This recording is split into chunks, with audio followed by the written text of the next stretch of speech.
Hello students, we will continue today the same series that we had begun earlier on the first generation of Indian architects from 1945 to 1970. This is part 2 of the series, and what we saw last time was the impact of CPWD and the work that they did with regard to public buildings and in mass housing. Just after partition, a massive refugee influx happened in India, and because of this large population that came into the country plus the already rising population, there was a very tremendous need of housing as well as other services and buildings that were required, and CPWD stepped in to meet that need, and in spite of their limited resources, they have done a very major service to the country in the way that they labored during those, in spite of having limited manpower and limited resources.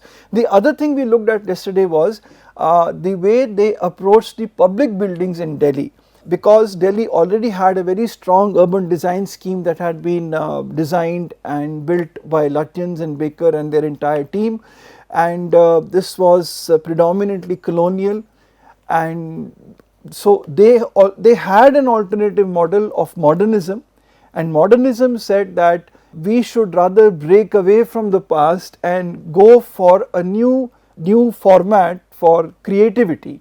And the example I quoted was that of Carpenter Center in Harvard by Corbusier, where he changed the way the building was sited by changing the inclination of the layout of the building, and thus breaking the axis in that area of the campus. But CPWD did not go in for that alternative model.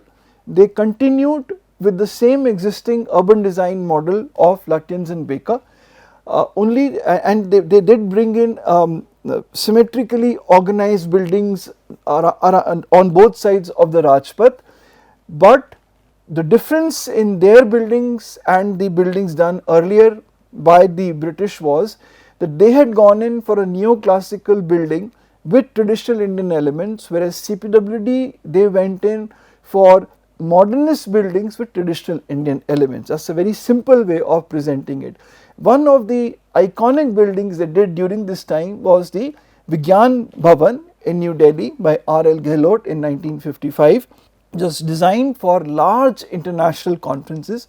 Some of the most important conferences, historical conferences in India, have been held in Vigyan Bhavan.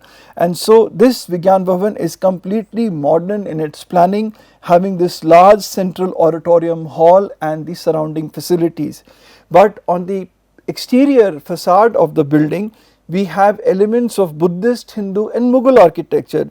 For example, if you look at the parapet, you have the jali work here, then you have brackets, etc. You have this kind of design on top of this large fenestration in the front, which is derived from Mughal architecture. But the building itself, the overall layout of the building is modernist in its massing, in its space planning, and in the simplicity of form. The form essentially is cuboidal. The form essentially is cuboidal, derived from the cuboidal white planar geometry that had come in with modernist international style architecture of Corbusier and Gropius, etc.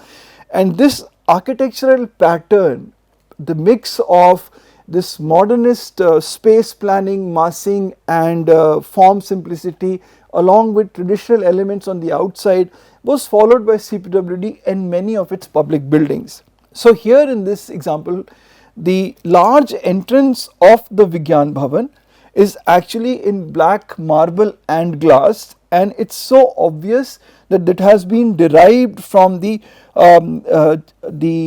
Chaitya Griha, the entrance to the Chaitya halls in Ajanta. So this horseshoe shaped design is directly imitated here, or in a sense interpreted in modern materials to form the entrance of the Vigyan Bhavan, and this single Buddhist element is there in the facade.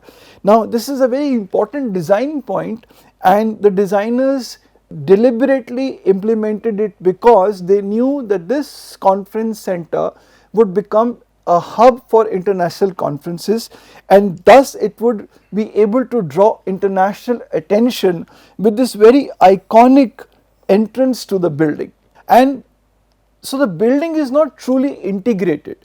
Its envelope, that is the exterior facade form of the building, is different from its interior. When you look at the interior, it is very high tech to meet the requirements of a modern conference facility, but on the outside you have, say for example, the entrance way from the Chaitya halls, or you have this top part of this long fenestration from Mughal architecture. You have the jali work here in the parapet and the brackets beneath it. So they could apply these traditional elements in the facade, but it could not be that traditional planning could be carried on inside, because the building itself required a modern spatial organization to meet modern requirements. So there was a disconnect between the way the building appeared from outside and with these traditional elements, and what it was on the inside, which is completely modern. So true modernism would avoid this disconnect between exterior and interior. True modernism would avoid this disconnect between exterior and interior. The building would speak the same language both in its form and in its inner space organization and planning and massing. This building speaks one language when it comes to its massing, because the massing is modernist. It is a simple cuboidal mass to the extent that it is a white planar cuboidal geometry, but then it has these traditional elements attached to it, and it is using conventional materials that have been used to erect this building, because such a large conference facility or an auditorium is simply not possible without framed construction, in this case RCC. Now what we did was that we tried to see if we changed this outward appearance, we changed the look of the envelope. So we modified it, and thus we gave it a kind of a modernist appearance in order to bring in a unity between the exterior and interior. So if I was in the classroom with you face to face, I would ask you, do you think that this change is bringing that kind of unity required between the exterior and interior? Of course, because this is just the envelope, many permutations and combinations are possible. You can go in for an all glass facade as you would do for a modern 20th 21st century building. You could even play with the form and make it even more dynamic in its appearance. You could do that because the plan itself is not being touched at all. It remains intact, only the outward envelope is changing. So there are many modern cuboidal buildings today which there is not a lot that has changed with regard to the internal plan layout. If free plan organization came in the beginning of the 20th century with modernist architecture, it has pretty much continued to be the same. At least whatever little reading that I have done, I do not find that there has been a massive shift in the way buildings are planned in terms of space organization over the past 100 years. There is no such radical idea that you see, except for a few that came in with high-tech architecture in the 70s and the 80s with the works of Richard Rogers, Renzo Piano and Norman Foster. Certain critical ideas that Norman Foster gave us for the Stansted Airport, for example, that completely changed the way an international modern airport is designed into a single envelope design. The way they went in to design buildings that had a factory aesthetic and that had some fundamental philosophical ideas that may or may not have succeeded over time, but they were tried out, and some of those ideas were carried forward and they are seen in our buildings today. Therefore, when you look at a modern cuboidal building, whether it is in all glass, whether it is, for example, about 100 years back, I believe this is a building in Europe, and this is as you can see, it's predominantly neoclassical. Or you have this building which has is a series of fenestrations harmonized across the facade, or this is the Pearl Academy by Morphogenesis, which is using a modern version of the jali to climatically control the thermal comfort and lighting within the building. So the building remaining cuboidal, it has got different envelopes which are on the outer periphery. What is really inside with regard to the plan, I do not think much of a change. If taking this comparison further, in another building which is the Ministry of Railways, this is called the Rail Bhavan or the Railway Bhavan in New Delhi. So this building is more like in this form, but if you just take this part of the building, and so if you just look at this and then compare it with the Bauhaus by Walter Gropius, and you come across a form, an arrangement which is nearly identical in its overall massing. Say the block itself as this, and even up to the extent of the way this stands out separately, and the difference is this has been done, this has been cladded in stone, this is predominantly in glass and steel and RCC. This is a complete curtain wall, one of the first such large curtain wall arrangements in a building in the modern times. And this on the other hand does not have a curtain wall. This has got sunshade projections over it, this has got these intermediary columns in between, and then there are these windows that are pushed in so as to provide maximum shading over the windows, and the overall facade is heavy, and when you look at it, and the windows are recessed inside so as to prevent the direct impact of the sun, whereas here in Bauhaus you want the sun to penetrate the building because of the cold climate. Here you do not in Delhi, you want to keep the sun out. So that climatic response is the reason that is deciding why these two buildings look so different from each other, but at the core they are nearly the same. At least this much part of the Rail Bhavan is very similar to the Bauhaus. The climatic response or even the materials that are available, that makes the difference. So if we again make a comparison between pre-independence and post-independence, this is neoclassical with traditional Indian elements of Lutyens, and this is of CPWD, modernist with traditional Indian elements post-independence. So here we find, for example, that you have this entire building of the Central Secretariat is in a neoclassical facade, and this dome at the top with the surrounding chhatris.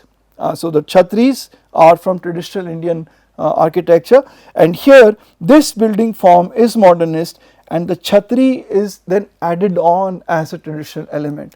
Why were they doing it? Because they were also trying to identify the building with India. As you know that I had told you last time that the style debate had erupted again. The British were having this debate because what style should we adopt to make our buildings indigenous without being making it too much of a concession to the subjects, that is we Indians. And here they were trying to make the buildings indigenous without appearing too much backward in the way the buildings looked. So the addition of the traditional elements to a predominantly modern building. Let us again look at this picture.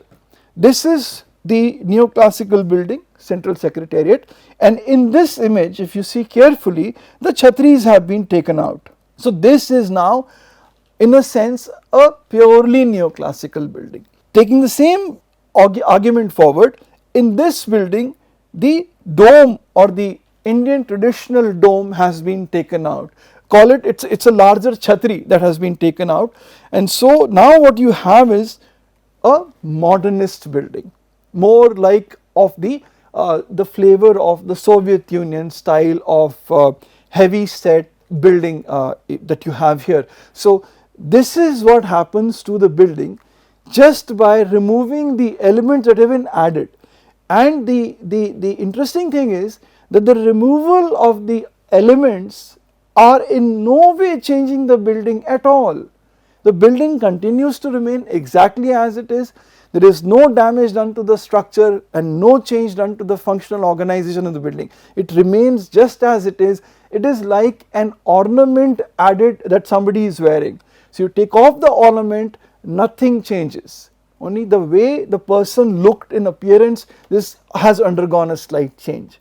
And that is why this is purely ornamental addition to the building, both when it was a neoclassical building and when it was a modernist building. Now, the other section where CPWD made a big contribution was in housing. Mass housing was important because refugees and growing population formed the bulk of CPWD's work in the early years.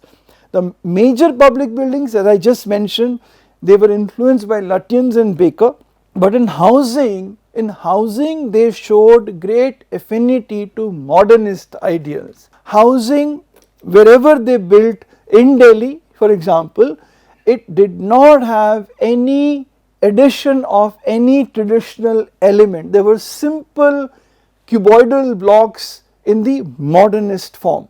So it was not designed, these houses that are in the government housing of Delhi, row housing, and the enclaves that are being built by CPWD, they were not meant to be architectural statements like the Wiesenhof Siedlung project that was planned and executed under the leadership of Mies van der Rohe, with many architects participating. I will show you what the project is in the next couple of slides. But the modest goal of the CPWD was to provide a wholesome, comfortable shelter in acceptable settings, particularly with regard to climate, and there was no such desire for any architectural honor. The desire was to provide the adequate housing, the housing that was needed by Indians at that time. So this was a practical, wholesome architecture to meet the needs of the common citizen. This is the Wiesenhof Siedlung project, which was built as a part of the Deutscher Werkbund exhibition in 1927, and this was supposed to be a demonstration of what modernism had turned out to be in totality in the 1920s, and that was a large number of architects who all were a part of what was called as CIAM, Council International de Architecture Moderne. They were all a part or members of that institution, and they all were laboring and working towards the same modernist ideology. So the aspiration of modernism with regard to housing was cheap, simple, efficient and good quality housing. And in this project, which was done in Wiesenhof, this project was planned overall by Mies van der Rohe, the overall planning of the project, and one of the housing blocks was designed by Mies van der Rohe. Two, for example, were designed by Corbusier and his cousin Jean-Pierre Jeanneret.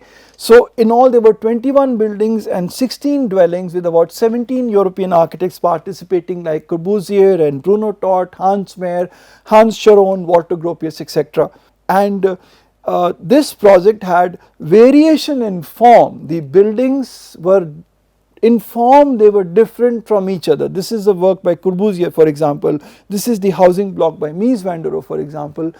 But they had a standard design language. All of them had this white planar cuboidal geometry with sharp edges, for example, simplified facades, flat roofs to be used as terraces, window bands or what Corbusier called as ribbon windows, and a free plan interior layout. There was also a high level of prefabrication use, which was also another thing that Corbusier and the architects were pressing for, and this got erected in just about 5 months, and it was emblematic or symbolic of modernism. So I will give you a picture to try to show you the difference between what the Wiesenhof Siedlung was and what the CPWD housing was. This is, for example, if you go to a high class restaurant to have food, The food per se, it's just not the flavor, it's also the way it is presented to you. It's a statement. The vision of Sidlung project was a philosophical statement about modernist architecture and its approach to housing. Whereas this is your ghar ki dal and roti, which is home cooked wholesome food, which is not meant for anybody's honor.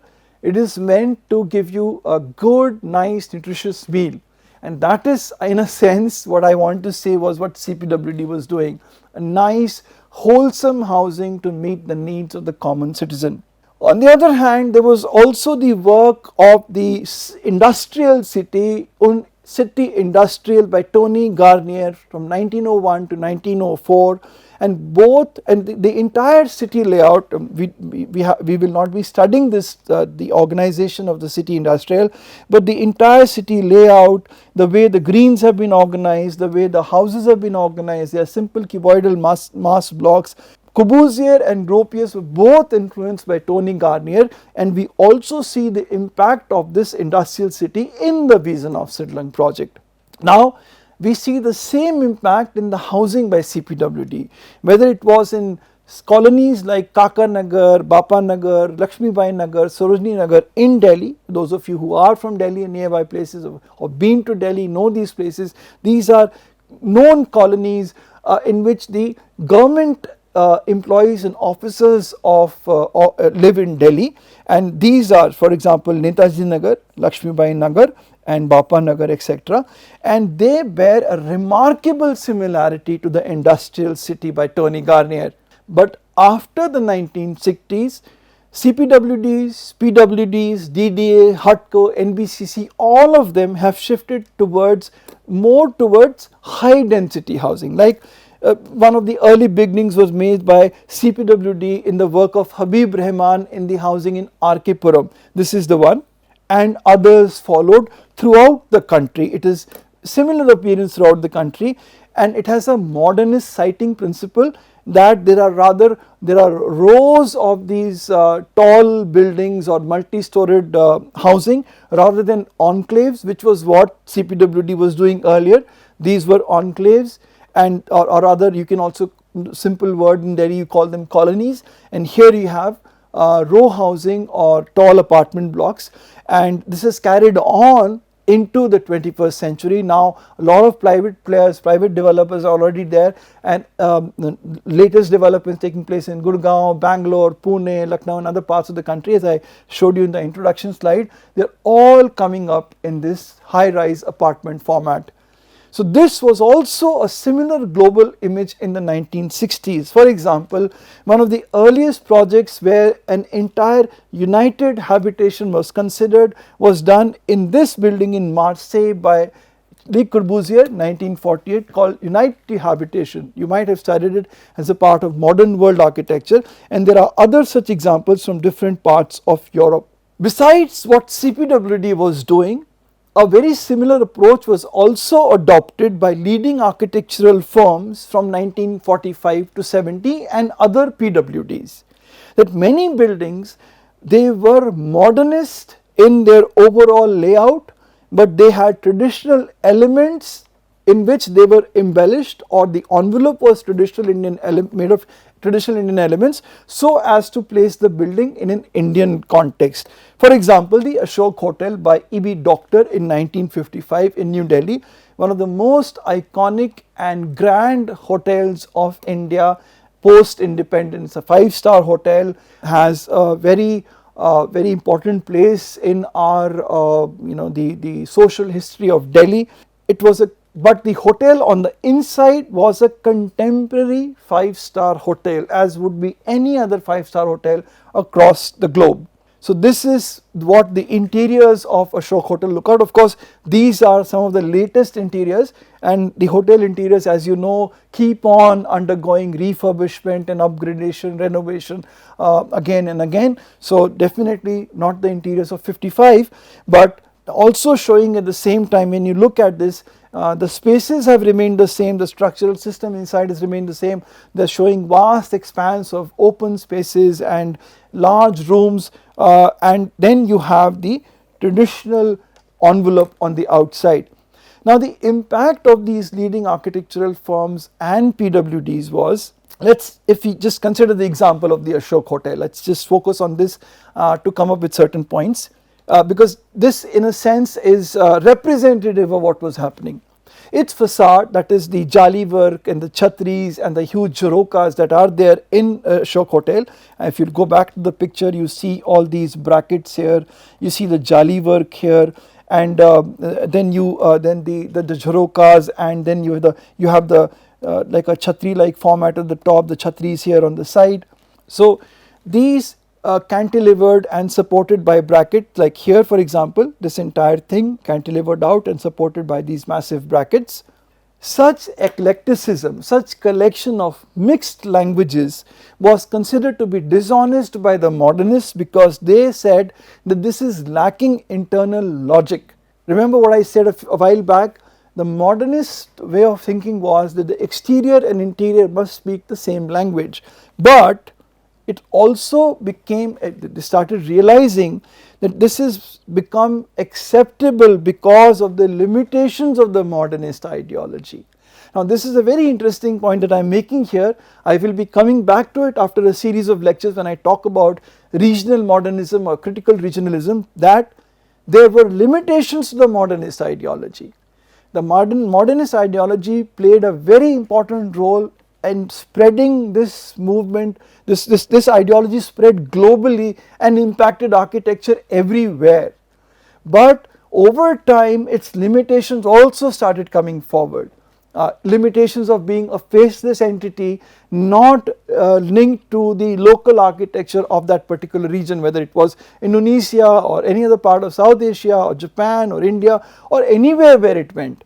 Therefore, when this started happening, it became a little acceptable that we need to give our buildings a regional outlook or flavor. For example, Rajasthan was increasingly Rajasthanified, that is, they were increasingly using traditional elements in their public and private buildings, whereas the buildings per se were being designed as on a modernist space format like this.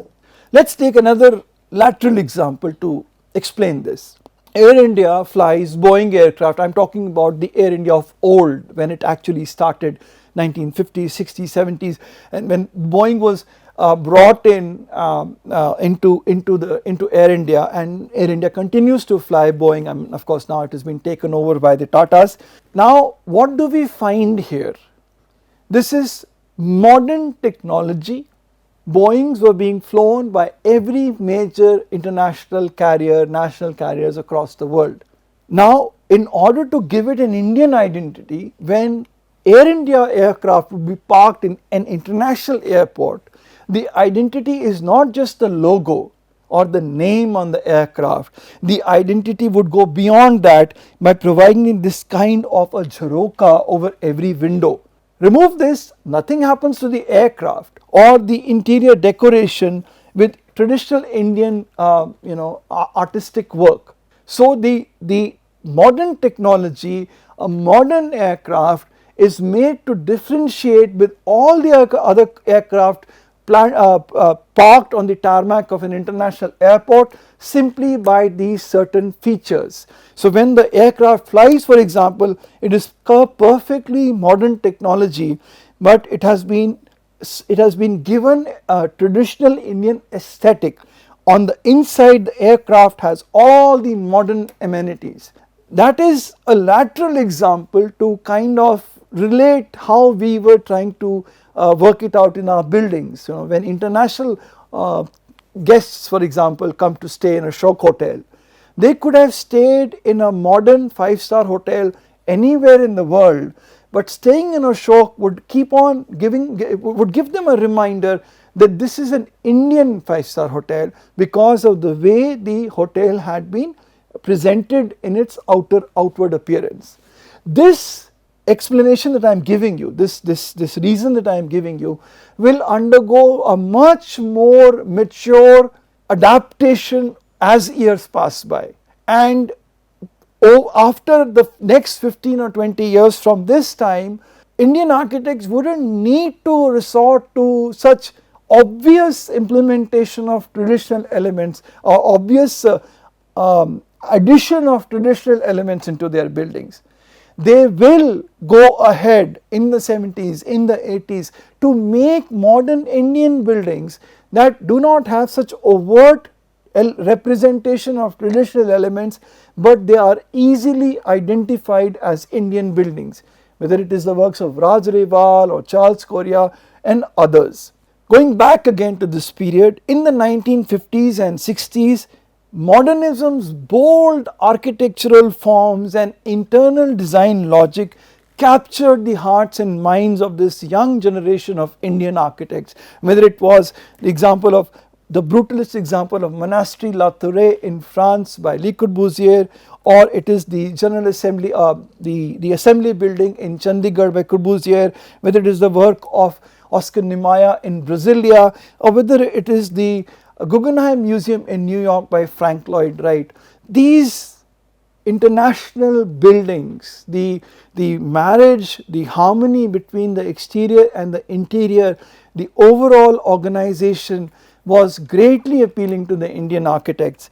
So just to recapitulate, post-independence, three sets of architects and their architecture. First, the works of firms whose architecture evolved from a conservative 1930s outlook to a modernist approach, like for example this one. This is a building I believe done by Claude Bartlett and his firm GBK. Then there was Indian architects whose work grew out of Art Deco. This is Art Deco, and their work graduated forward from Art Deco. And then there was more influentially the work of Indian architects who were educated abroad post World War II and had an enlightened thinking about modernist architecture and an enlightened worldview, and they came and built in India, like this building by Habib Rahman, and we'll come back to these works later. Now, the first two groups, that is this one which evolved to a modernist approach, or this one, the work that grew out of Art Deco, they set the background scene. Whereas the third group, these young architects, Indian architects studying abroad, coming to India and working in India, they set the intellectual pace of the way Indian architecture should grow and become during the 1950s to the 1970s. This is an example of one of the iconic works, 1958 Gandhi Samarak Sangrahalaya, the first major commission of Charles Correa in India. Now, India was going through the Nehru era. The vision was that of a newly independent country with motivated young Indian, particularly young Indian population, and in Nehru's rationalist philosophy also impacted young Indian architects. The young Indian architects were looking mainly towards the US for inspiration and also for their postgraduate education, simply because the US was seen as the intellectual and political powerhouse of the Western world. So the first modernist generation in India, the background of this, there was a lack of Indian architects at this time. I told you that at the time of independence, India had just about 300 architects, or one architect for every 1 million population or 10 lakh population. So there was a lack of Indian architects and a vast amount of construction that this newly independent country needed. Now many young architects were needed, and they were challenged to work on projects that was the young Indian architects who came back to India. They were challenged to work on projects that were beyond their level of expertise, or rather I should say experience. But the amazing thing is that we will see they all rose to the challenge and designed some of the most iconic buildings of India that continue to remain amazing examples of architecture even today, whether it is an experimental tube house by Charles Correa, whether it is this Atira building, the Institute building by A.P. Kanvinde, or this Gandhi Samarak by Bhanu Bhuta, or the library of IIT Kanpur by A.P. Kanvinde. And many of these buildings continue to have a lasting impact upon us. They continue to teach us about architecture. So the first modernist generation and the places where they studied, just to give you a glimpse, is A.P. Kanvinde, he studied at Harvard. Charles Correa, he studied at Michigan and MIT. Hasmukh Patel, he studied at Cornell. Nari Gandhi studied at Tilleyson under Frank Lloyd Wright, and others who studied with him were M.M. Rana, so also Gautam Sarabhai and his sister Geeta Sarabhai. And then there was Jhabwala, C.S.H. Jhabwala, who studied in London, and Habib Rahman, who studied in MIT. He studied in MIT, and Pilu Modi, who studied in the University of Southern California. So all these people were the first generation of modern Indian architects. Now they learned modernism in the Western classrooms, predominantly US. They brought these concepts and ideas to India. They were influenced by the new architecture of simple solid blocks without ornamentation, clean structural system and large fenestrations. And also an architecture that was free both from the historical and the colonial past. The conceptual, or rather the philosophy behind modernism, to look forward into the future rather than looking back into history and historicism, was the same concept they brought into India. And so it was a diverse group, but they were unified in a number of ways. They worked for major architects abroad. Habib Rahman, for example, worked for Lawrence Anderson, he worked for Walter Gropius, and Charles Correa worked for Minoru Yamasaki, who designed the original World Trade Center buildings that were destroyed unfortunately in the terrorist attack in 9/11. These architects, they travelled widely.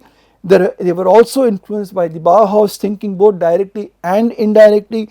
They had read books on architecture, they were widely read, and they were also inspired by Brazil that was coming up as a completely new city, the capital, so they were impressed by Brazil, in how Brazil embraced modernist thought in the design of Brasilia, the capital of Brazil, planned overall by Lucio Costa, buildings designed by Oscar Niemeyer.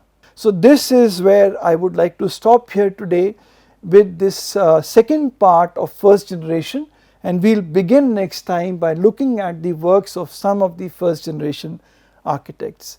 Thank you so much for today.